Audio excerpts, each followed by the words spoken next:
donc pour la requête 2, qu'est-ce qu'on a à faire? On nous dit de créer, afficher les employés embauchés entre 2005 et 2020. Alors, donc, je fais créer, menu créer, création de requête. Alors, dans l'ajouter des tables là, donc on clique sur les tables qu'il faut. Mais d'abord, la question, il faut identifier quelle table ajouter, comme dans la requête précédente. Alors, on a dit afficher les employés. Déjà, les employés, on va supposer qu'on va sûrement afficher leur nom et prénom pour les identifier. Et dans ce cas-là, j'ai besoin de la table des employés. Alors, embaucher entre, donc la date d'embauche, forcément. La date d'embauche, elle se trouve où? C'est au niveau ou toujours de la table des employés. Donc, ça veut dire que je n'ai besoin que de cette table-là, la table des employés. Et donc, par conséquent, j'ajoute juste employé. J'ajoute. Maintenant que j'ai ajouté ma table, je ferme cette table-là. Donc, je vais ajouter la table, les informations, les champs. Je lis encore la question.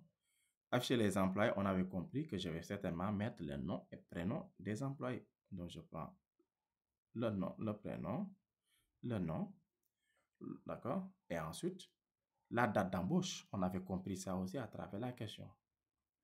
Maintenant, ça, c'est le minimum. C'est-à-dire qu'on doit toujours être capable, rien qu'en lisant les questions, d'ajouter les bonnes tables et les bons champs.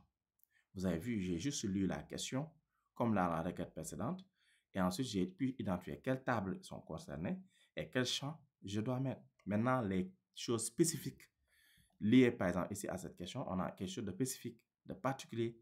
C'est quoi? Le fait d'avoir demandé seulement les gens embauchés, mais pas tous, entre 2005 et 2020. Donc, comment je vais gérer? Il y a critères. Là, critères. Au niveau de date d'embauche, il faut ajouter un critère pour sélectionner que ceux qui sont concernés. On nous dit entre, on tape clairement entre 01, le premier, d'accord? Premier, donc 1er janvier 2005, pour prendre toute l'année. Et on nous dit entre 1er janvier 2005 et on nous dit en 2020, donc 31 décembre. 31 décembre.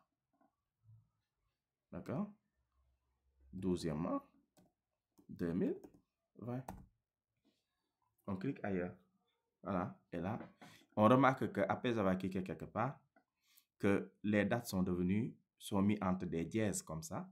Ça veut dire que c'est des dates en fait. Si tu as mis des types date-heure au niveau de date pour date embauche, il saura que ça c'est des dates, il va mettre entre dièses.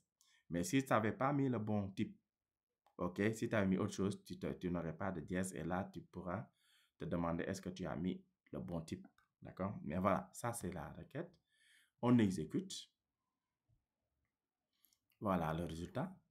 N'oubliez pas d'enregistrer. Clique droit sur requête 2. Enregistrer. On laisse le nom requête 2. On valide. OK. Voilà la requête 2.